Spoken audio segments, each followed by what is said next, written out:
Good evening, everyone. I welcome you all to our International Conference on Integrative Medicine hosted by Union Yoga Ayurveda Singapore. I'm your moderator for this session, Dr. Shivani. I'm a medical yoga trainer with Union Yoga Ayurveda Singapore. This session is very interesting. It is on Yin Yoga healing. Yin Yoga is all about energy stimulation and meridians. It is conducted by Victor Chng. Victor is one of the first Yin Yoga teachers that came into Yin Yoga teaching and training in Asia. He's been teaching for more than 15 years. His teachings are based on Hatha Yoga philosophies, on Tai Chi, Qigong, and other ancient philosophies. I have spent time personally with Master Victor, and his teachings are truly inspiring. Without further ado, I would invite and welcome Master Victor to take the session ahead. Namaste. Thank you and welcome everyone. And I think before I begin, I'd like to invite all of you to eat and we take a moment of silence. So take any comfortable seated position, and if you need a cushion or something to elevate your sitting bone, you might do so. Yeah? And take out excess tissues in the sitting bones, and then we ground our thighs, our shin, our feet, and our sitting bone. And your hands can be in the mudra which you are familiar, or you can just have palms down. And keeping eyes gently closed, allowing the eyelid to be soft and gazing at the tip of the nose. Then allow your inner hearing to also move towards the tip of the nose. And allow yourself to go into a state, but you're not sleeping, and you are entirely relaxing the body. And you're trying to access into the center line from the perineum all the way up to the crown. You're trying to access into this center line. So gazing very gently and soft with relaxation at the tip of the nose and the inner ear hearing at the tip of the nose. Be aware of each inhale. Be aware of each exhale. And be aware of the center line from the perineum all the way up to the crown.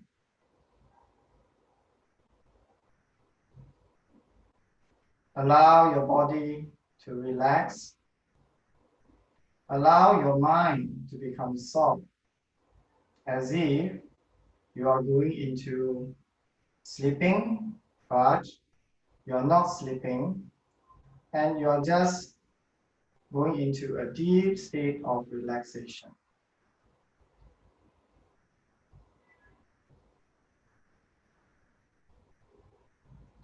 With each inhale, watch and acknowledge each inhale and feel the movement in the lower abdomen.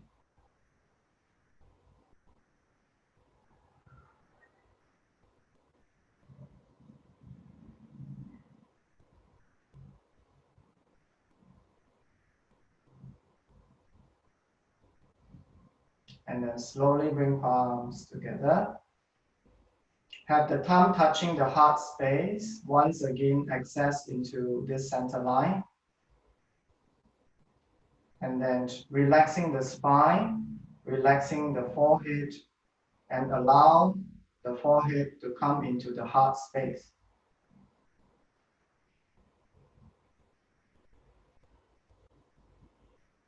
And then slowly coming up and relax. Namaste, everyone.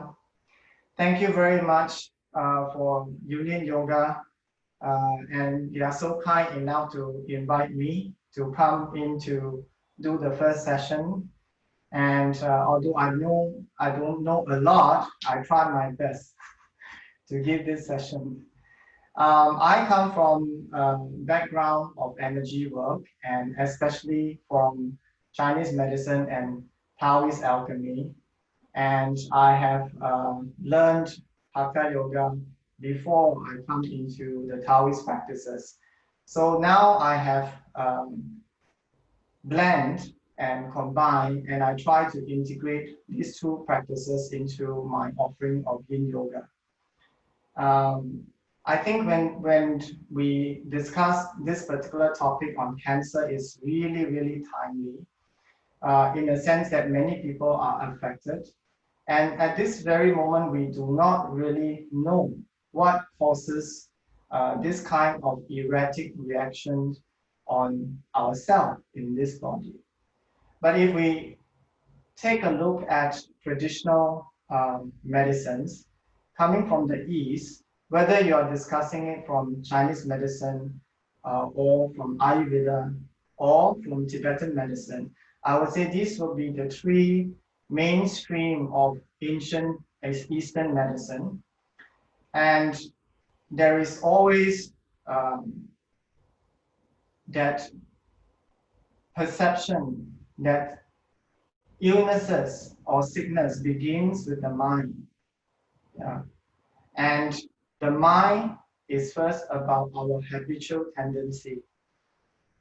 So in Eastern medicine, there is a belief that the body heals itself. Yeah.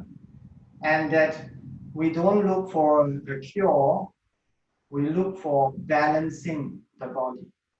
So whether you're talking about Chinese medicine that talks about yin-yang balance, yeah, or in Ayurveda, we are looking at the state of swasthya. So we want to find that place that we can allow the body to come into balance. And if the body is balanced, then the body naturally has its own healing capabilities. Then many people might be wondering, if the body really has its healing capabilities, why is it that I keep getting sick? You see, this is something that we really need to contemplate on. We come from very pure prana. We come from very pure chi, the Chinese said. Yeah. And the connection between this body and the entire power of the universe is this pure, authentic, or you can say original chi, or the original prana. When it comes into the body, then it actually, if you take the understanding of Hatha Yoga, then this is residing at somewhere below the spine, or maybe at the second chakra, somebody say, and known as the khanda. And this is the place where we, the original prana in this body, the original prana outside, come into this body, is residing in there, but is sleeping. But it is this energy that produces this body. It is this energy that produces the 5 organs. Now, if the 5 organs are in its original state, then nothing can actually kill these 5 organs. Nothing can destroy the 5 organs. But the problem is these 5 organs are now working on vayus. So it's not the original prana. And yogis is trying to go back, to a practice where they can, in a way, remove this vayus and allow the real prana to develop back into the organs itself. So vayus are unstable, you see.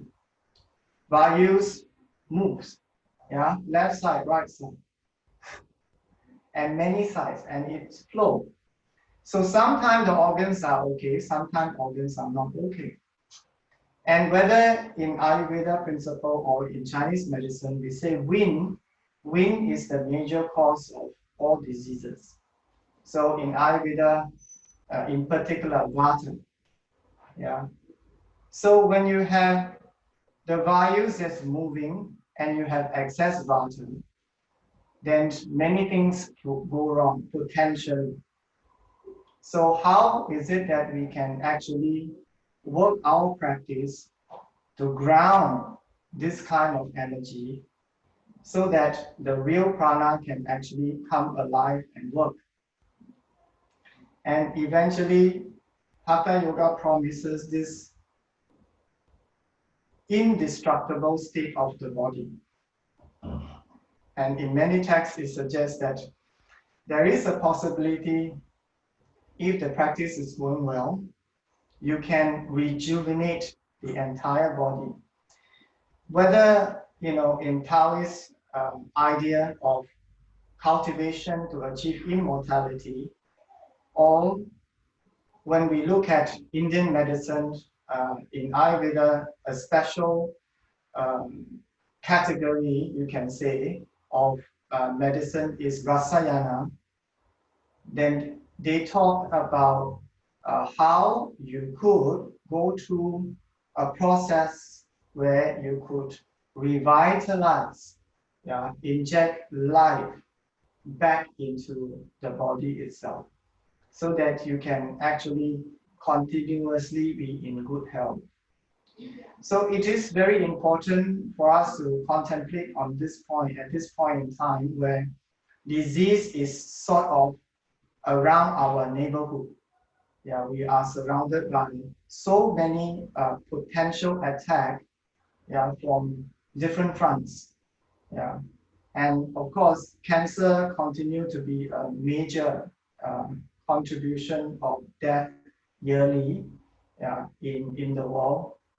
So it is important for us to revitalize our internal organs.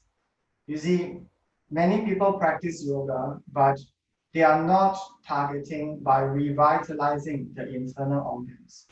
I think leaving the spiritual side of yoga, yeah, to achieve kaivalya or to achieve nirvana, minimally what it should do is that it should help us revitalize the organs. And in particular, the yoga that I practice, this particular Yin Yoga, is inspired by Taoist practices, and it is looking at yin-yang balance. It utilizes Chinese medicine as one of the base principles behind the practice itself. So there are three yin functions that is very important for us to work into before we can achieve good health. The yin functions is a function that actually grounds the energy and move material from the highest part of the body all the way down to the lowest part. So there is a grounding of energy that is happening. And when material is moving downwards, there is also an inward movement. Yeah. So when we discuss yang, which is the opposite of yin, it is an outward movement and it is an upward movement. Yeah. So there is that expansion and upward rising movement. This is yang movement. When we talk about yin, it is a downward movement and an inward movement. We need this kind of movement in our body. Why? Because whatever material you put into this body, when you drink a glass of water or you eat something, there is only one direction where this particular material will move, which is to go down. So when we look at Ayurveda, we call this kind of movement apana. And this is a very important understanding, that it is apana that feeds the prana, that eventually allow prana to become more and to become strong. So when you talk about yin yoga as a practice, first of all, it will feed apana, which means that in 3 areas it will act. Yeah, 1, digestion.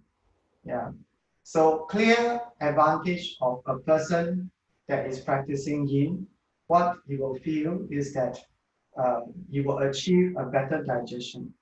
Yeah, so the metabolism of food and absorption, will be better as a result of the right feeding of this body with a strong apana, downward movement. So, for example, if you eat something and it gets stuck halfway, you get bloated. Yeah, these are problems of apana. Yeah, that it doesn't complete, it doesn't go down. Now, number 2 is detoxification, and we can see clearly in our bowel movement. So, in a way, digestion feeds into the bowel. Yeah, digestion and bowel, they are closely related. Yeah. So bowel is our ability to clear, yeah, the system, the internal system, to the very last end, at the very end, and push out of the body. So that is being expelled out of the body also requires a very strong apana. It requires a very strong downward movement for material to clear out of the physical system itself.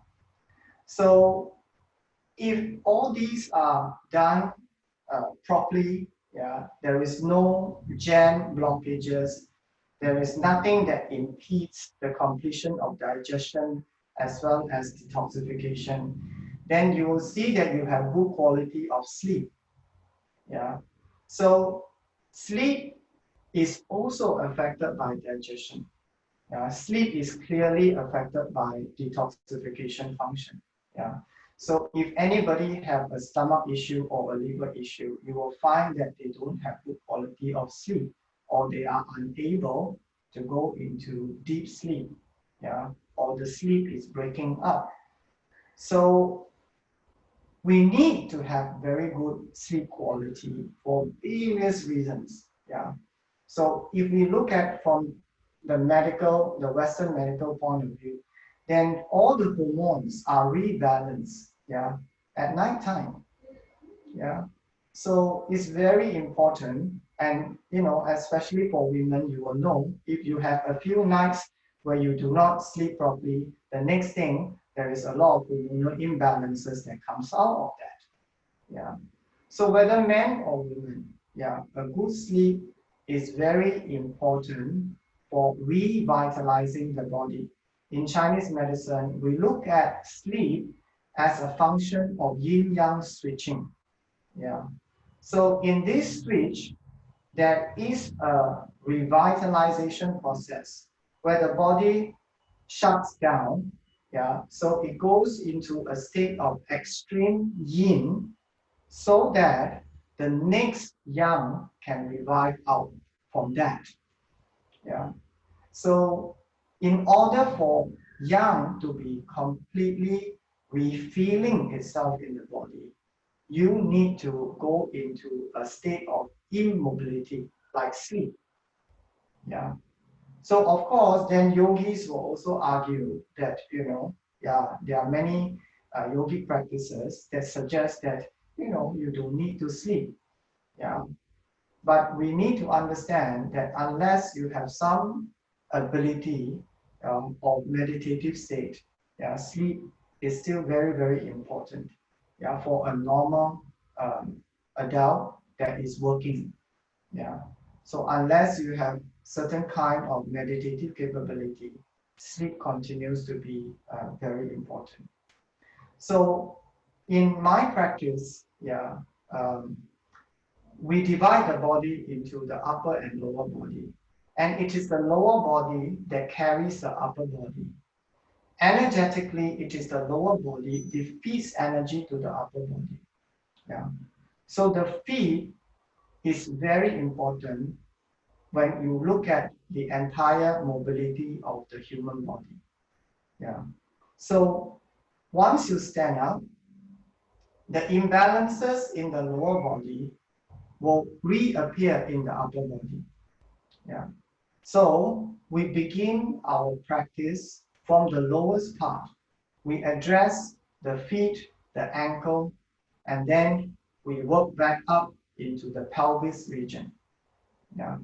Then we will go into the whole lower back area and then up the spine, come into the shoulder, extending out to the arms, and then the neck and the hip region.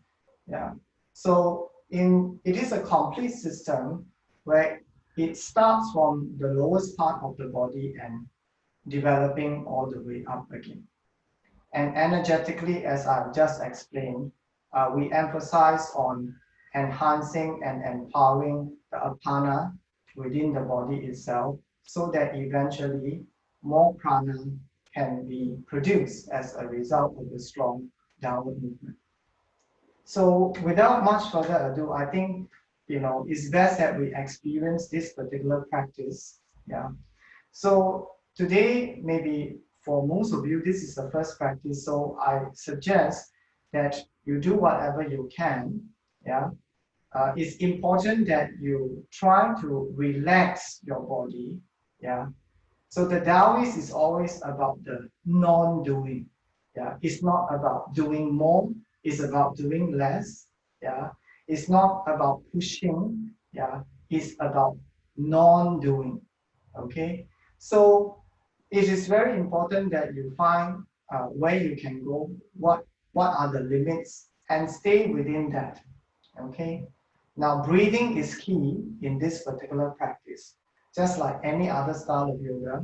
Yeah, breathing is key, and breathing is slightly somewhat different because we take the Taoist approach of inhaling through the back and exhaling through the front. And when you exhale, you pull back the navel. You need to keep the stomach really soft as you do that. And when you pull back the navel, you want to keep the erectus abdominal unengaged. Yeah. So which means that you pull back whatever that you can do without tightening the muscles of the erectus abdominal. Okay. So which means that again, the stomach has to be really soft as you exhale. You exhale and you pull back whatever that you can do without tightening anything in the lower abdomen space. Okay. So the best way to actually get you set up in receiving the prana is by lying down on the floor. And we start with constructive rest.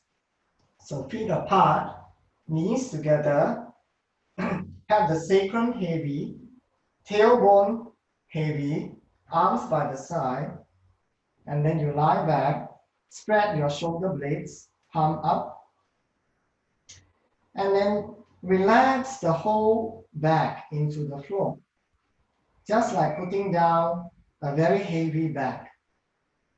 And then you press into the floor, inhale, widen the back. And exhale, you draw in the navel. Whatever you can do. Inhale, press into the floor. Exhale, draw in the navel. Inhale, press into the floor. Exhale, draw in the navel. Inhale. Exhale. Inhale. Exhale. One last time, inhale. Exhale. Now slowly bring your feet together and then turn over to the right side and then coming up. So we come into kneeling and you try to sit on the heel. So again, if you have problem, you can maybe use a cushion or a towel, and you can actually put under your sitting bone. Yeah, so that will allow you to ground your buttocks down. Then this one is known as the hugging child. Yeah. So for the hugging child, you use your forearm, okay, and you get the forearm to come close to the ASIS, yeah, your hip bone. Yeah. So you try to place your forearm deep into the lower abdomen space, close to the hip bone, and then the other arm at the front. Yeah. Then slowly you relax the spine, you relax the stomach, and you allow the stomach to press against the arm, and relax the spine, relax the forehead slowly. Widen, widen the back as you inhale, and draw in the navel as you exhale. So slowly lower down, take your time. No need to rush. Slowly widen the back as you inhale, and lower the forehead as you exhale. So if you find this difficult again, you can have a small bolster or a cushion and keep it really deep into the lower abdomen space and relax over it. Yeah. And if you need a block for the forehead, you will do so. And then widen the back as you inhale, and draw in the navel as you exhale.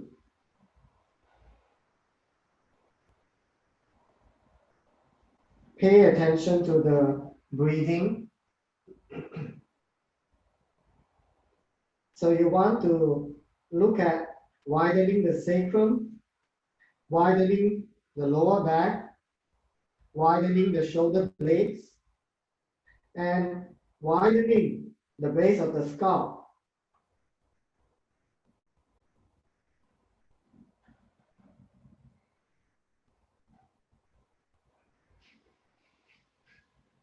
And pull back the navel as you exhale.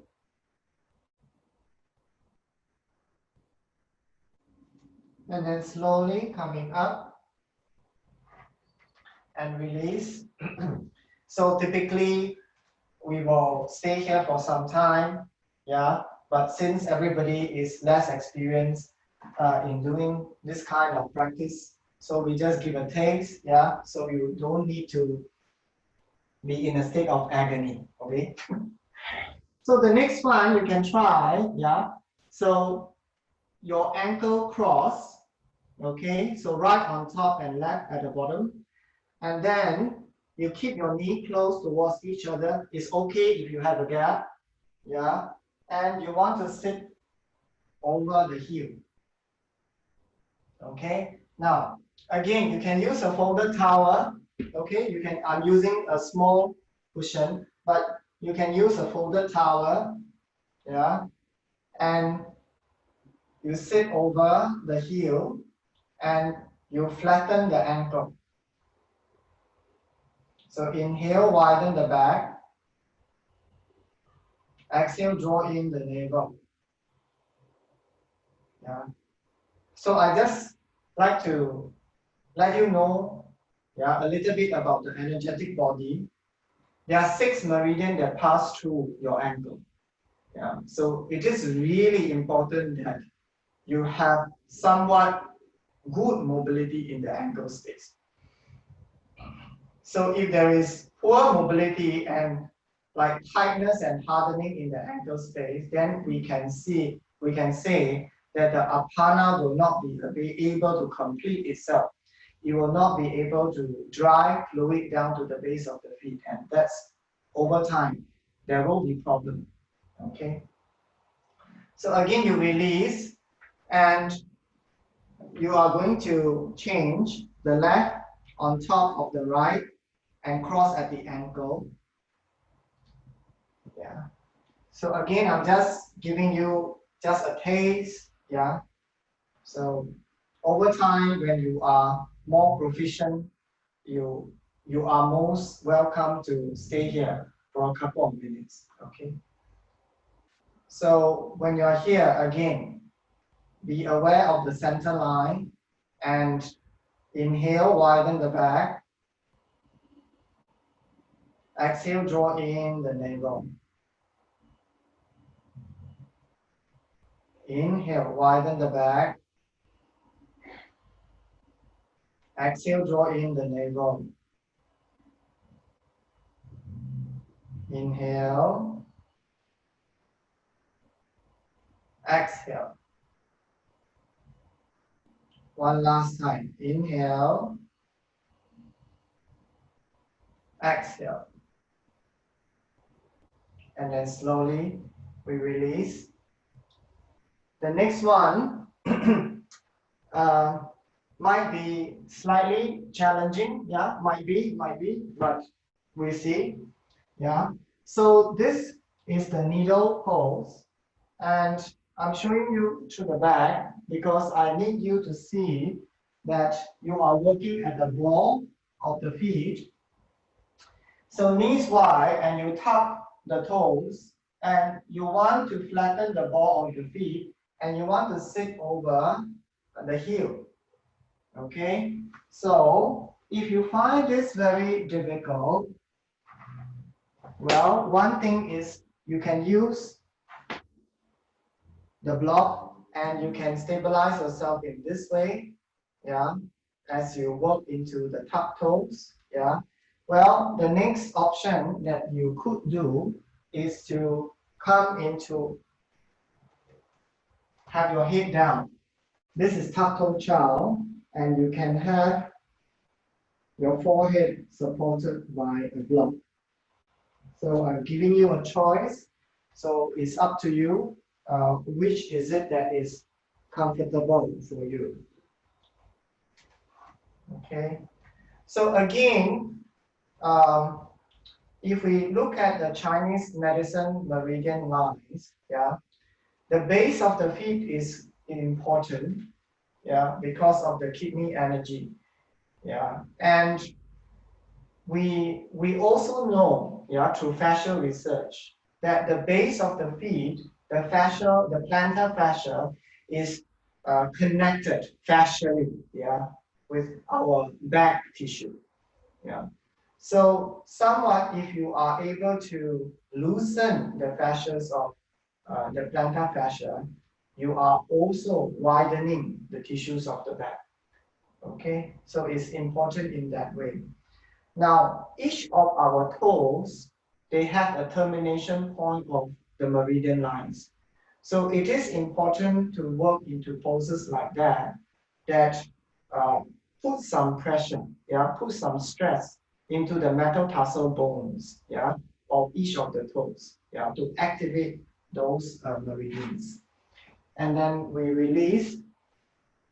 Yeah, I hope that's okay for you. Yeah. Now, another one that is very interesting is a very ancient pose, and you only see in the temple. Nobody practices it right now.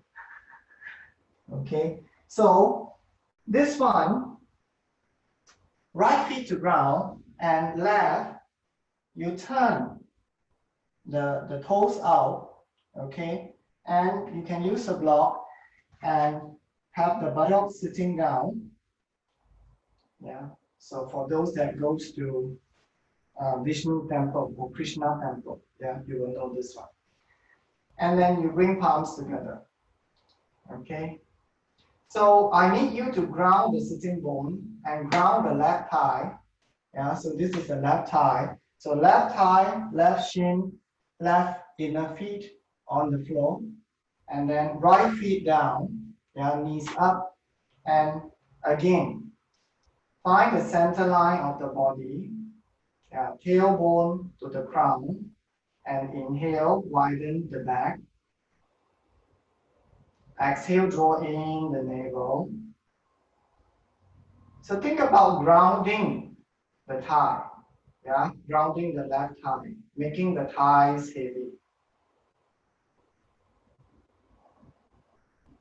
And pull back the navel, whatever you can do. Yeah, there is no need to stress your body. And then slowly we release. And then again, we're going to do the same thing over at the other side. So left feet to ground. Turn the right foot out, yeah, and have the block under both sitting bones. Yeah, so make sure that you are grounding both sides of the sitting bones. Then again, sitting bones down, spine up, chin in, lengthen up to the crown.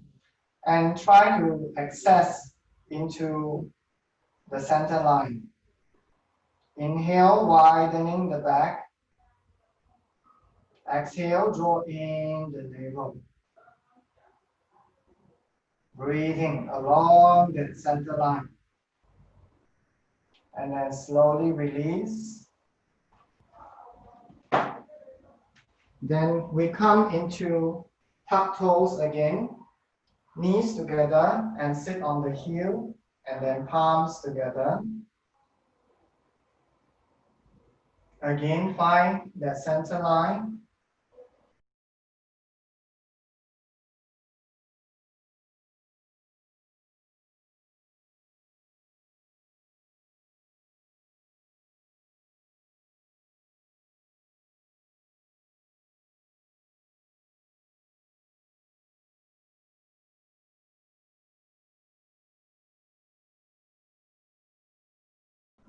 And then slowly place the palm down, yeah, and push yourself off the floor, feet to ground, and come into squat.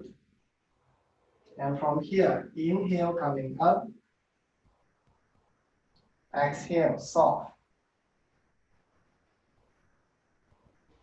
And then have feet hip width apart, yeah, natural standing position, and have the back of the knee soft. And we will go through a set of grounding of energy. Palm open, inhale. And hold the chi in, yeah, as if you're holding a big ball, just along the forehead. Now relax the upper arm, relax the elbow, relax the palm and the finger as you descend. And let go. Inhale, palm up. Slow. Keeping the arms heavy. And exhale. Shoulder soft, elbow soft. Lower arm soft, palms and fingers soft. Relax. Allow the arms to naturally come back to the side. Then turn the palm. Inhale. Exhale. Slow exhale. And one last time, inhale. Exhale. Slow exhale. Now from here, from the back of the hands, inhale coming up. So armpit height, so not too high, come into your armpit. And then open. Yeah, so the distance between the two arms, your eye, your peripheral vision should be able to see them. So if you go too wide and you can't see them, then that's too much. Yeah. Exhale, turn the palm, hold the energy in the hand. Center of the palm soft. And then coming up, inhale. Again, like a ball. And then exhale. Shoulder soft, elbow soft, lower arm soft, palms and fingers soft. Inhale, open. Exhale, turn. Hold the chi in the hand. Inhale. Hold a ball. Exhale. Soft. Relax the chest. Inhale. Open. Exhale, turn. Inhale. Hold a ball. Exhale, relax. Slow exhale. Again, inhale. exhale. Inhale, exhale. One last time, inhale, exhale. Inhale, exhale. So the next one is very classical move known as the churning of the water wheel. So in Hatha Yoga theory, you know that the Kundalini begins at the base. Yeah. So it is the Taoists call this churning of the water wheel because they feel the same thing, that the main prana is actually at the base. So they are trying to turn the prana and to lift it up. Yeah. So how does it work? Well, tailbone out, hang your arms forward, then go. Yeah. And then the next is tailbone face down, and then scoop forward, vertebra by vertebra, and you're coming up. Yeah. So it looks like that. So very small and subtle movement, vertebra by vertebra. Yeah, don't go too low. Feel the connection of the spine as you're working on this one. The whole body is relaxed and soft.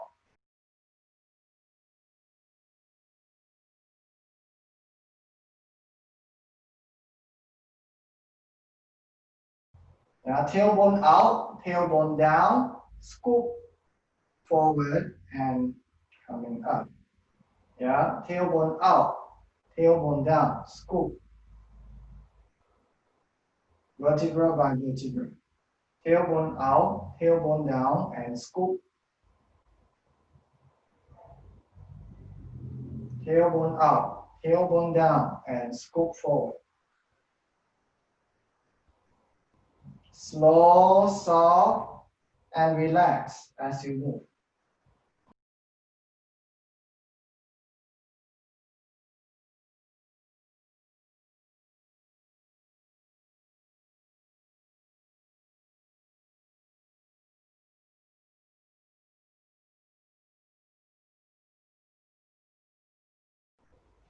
And one last time.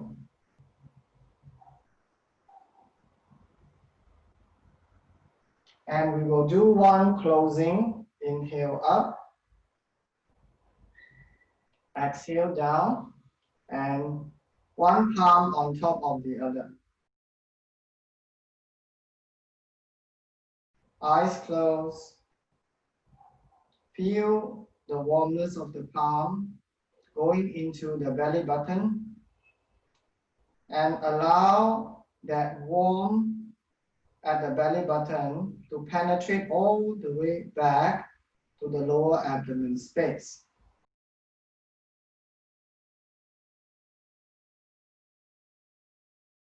And then slowly let go of the hands. So inhale, palm up. Exhale, down. And bring your hands behind the knee. Yeah, you can adjust your knee to go wider. Interlace the finger and come into frog squat. Yeah, so have your weight on the feet. Yeah, so both feet even have the weight on the feet, and you look far ahead. Relax the neck, relax the shoulder, relax the spine. And then slowly buttocks up, and we release, we come down. And we have our last pose, butterfly. Okay. Now from here, just comfortable. Yeah. You can actually sit higher for this one as well. And then bring palms together. Lean back slightly, drop your sitting bone. Yeah, so feel the connection of the sitting bone down to the floor. Then from here, relax the spine, relax the forehead down. And then inhale, come up. Keep the body soft as you move. Exhale down. And then inhale up. Keep the body relaxed. Exhale. Breathing. Focus on the breath. Inhale up. Exhale down. Inhale up. Exhale. And inhale, coming up. And one last time, you can bring your hands back as you come forward in butterfly. Keep the sitting bone down. Relax the spine. Relax the forehead. Widen the back as you inhale. And draw in the navel. Exhale. Inhale. Exhale. Inhale. Exhale. Inhale. Exhale. Inhale. Exhale. One last time, inhale. Exhale. Now slowly coming up. And you come again into a comfortable seat. Adjust the sitting bone and hands in a mudra that you are familiar with. Again, ground the sitting bone, ground the thighs, ground the shin, and ground the outer feet, keeping them close to the floor. Relax the chest, relax the shoulder, relax the arms and the fingers, chin in, and tighten on the crown. Bring the tip of the tongue against the upper palate. And from the pelvic floor, just do a gentle suction away from the pelvic floor and pull the navel back slightly. Now from here, access the center line, the root of the tongue, very soft. Again, place your inner vision at the tip of the nose and your inner hearing at the tip of the nose. Allow yourself to go into a state close to sleeping, but you're not sleeping. Relax the whole body, relax the brain, relax your breathing. Stay within, abide within the center line.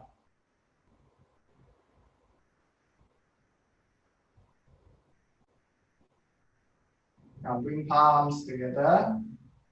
Have the touch, have your thumb touching the heart space. Again, adjust into the center. Spine relax, forehead relax. Allow the forehead to come into the heart space.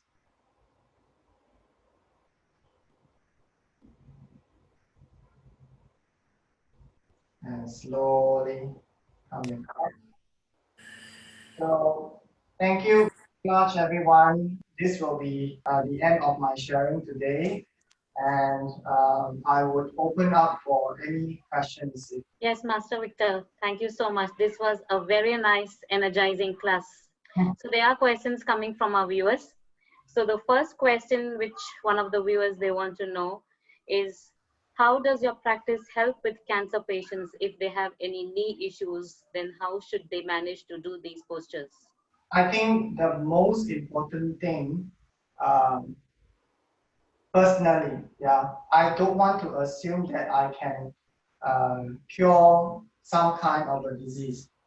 And what would be most important is, as I mentioned, is about bringing balance, back to the patients.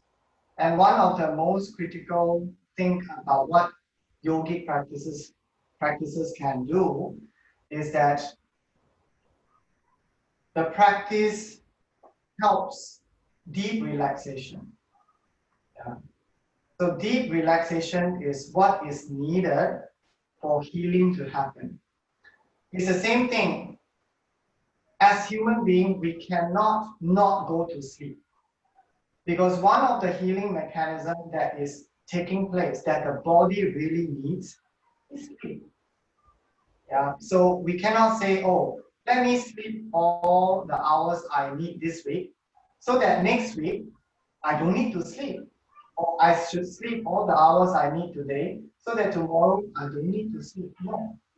Because intuitively we know we need this, and we need this because the natural healing process can only happen, yeah, if the body can go into that state of deep relaxation. Yeah. So one of the thing that we can do for cancer patients is to help them to come into this state of deep relaxation and allow the body to heal itself. Okay, thank you so much. So the next question which comes is, it's like yoga therapy takes a long time. So how do you see and how do you keep a cancer patient engaged? Because of course they are in depression and shock. So keep them motivated. So anything you would like to tell us on that? I think number one is to help them understand the reality of how the body actually works. Okay, we go into mode of fear because we don't understand, and we are in total ignorance of that particular subject. So one of the biggest ignorance about being human is that the body has been with us until now, but how much do we know? Yeah. So the confidence is important. The faith that the body will heal itself is very important. Yeah. So number one is to help cancer patients understand that there is a reservoir of huge amount of healing power that is already residing. The question is, are you accessing into that? And are you leading a life that actually align yourself to access into that? Okay. So one of the very important thing I think will be mentioned in this conference is about diet.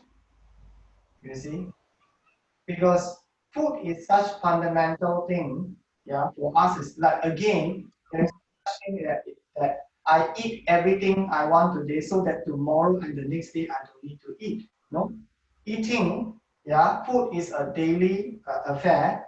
So the question is, what are we putting into the body that facilitate healing instead of putting something into the body that destroys it? Yeah. So it is very important that we understand the importance of the diet and how are we managing our emotion. Yeah. So the Chinese way of looking at emotion is interesting because it is related to the organs. Yeah. So we call the 5 solid organs in the body. In Chinese medicine, we call them zang. Zang suggesting that something is being stored or warehoused. Okay, and they warehouse good and bad stuff. Yeah, there are good stuff that is being captured and being stored in the 5 major solid organs. There are also garbage that is being stored, and one of the garbage that is being stored is our emotion expression. So, like for example, the liver is associated with anger. Yeah, the lungs is associated with depression. Yeah, the kidney is associated with fear. In this way. So when the organs are in the state of imbalance, yeah, then the propensity, I would say, the propensity of expressing a particular kind of emotion is going to be high. Okay, so emotional control is not entirely psychological. Okay, so part of that energy imprint and expression is found in the physical organ. So by treating, the physical organ and also by way of managing our diet, yeah, that is going to help the physical organ stay in balance, is going to also help manage the emotion. Yeah. So the most important thing about managing emotion is, again, coming back to the same point of understanding how to create that sense of